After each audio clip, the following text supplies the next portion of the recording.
আমি দেখতে পাচ্ছি বাংলাদেশের ভাগ্য আকাশে উত্তর গগনে কালো মেঘ জমা হয়েছে, ঝড়ের পূর্বাভাস লক্ষ্য করছি।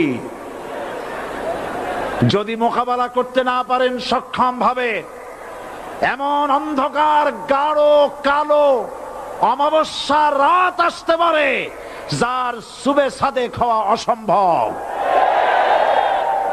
সুতরাং আপনারা কি কাপুরুষের মতো কাফের মুশরিকদের গোলামি করে মরতে চান? বিড়ালের মতো 500 বছর বেঁচে থাকার কোনো লাভ নাই।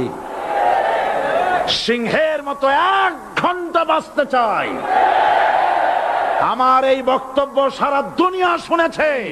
আমরা এই কোরআনের রাজনীতি করি, এই কোরআন নিয়ে বাঁচতে চাই, এই কোরআন নিয়ে মরতে চাই।